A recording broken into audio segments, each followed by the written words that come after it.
kind of getting to the why this system, and what are we looking at? Why is this so essential? Well, you know, we're trying to connect training, education, employment. It really mimics what was talked about at lunch. You know, we're really trying to connect all of these. It's gonna be essential. It's all about aligning our partners.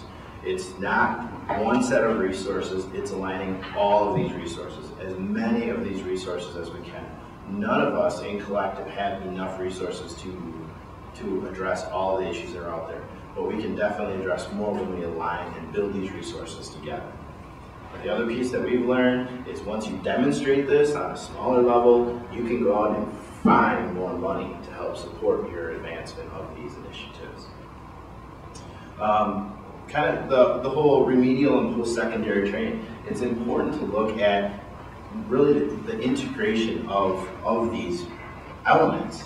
It's starting with as early as we can in remediation and getting those basic skills up so that they can successfully participate in these skill developments.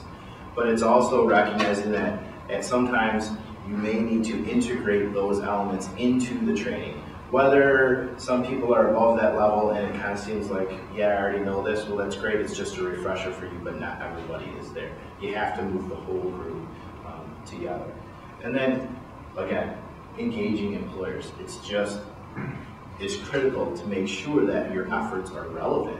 Otherwise you're doing it may make all the sense in the world to us, but if it's not recognized and appreciated by industry, what are we really doing it for? You know, we also think it's really important because we're setting a tone.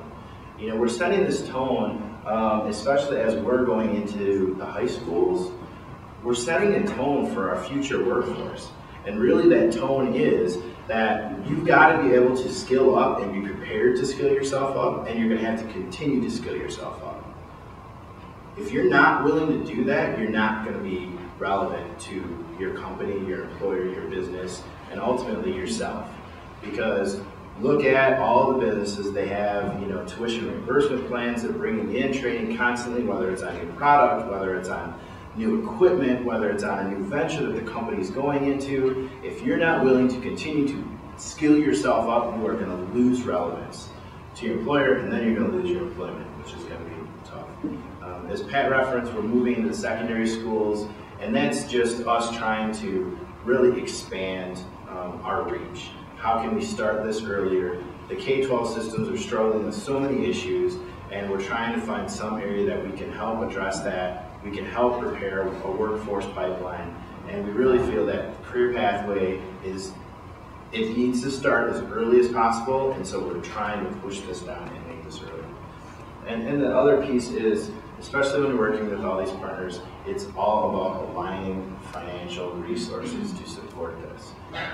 You know, none of us are going to be all to all, so how can we leverage our partnerships, leverage our relationships to help build that has this support structure for individuals that have, who knows what barriers they're dealing with. Whether it's poverty, whether it's cycles, whether it's disabilities, they're going to have several issues. How can we deal with those? Because we are going to need them to be skilled, to be relevant, to support our local businesses.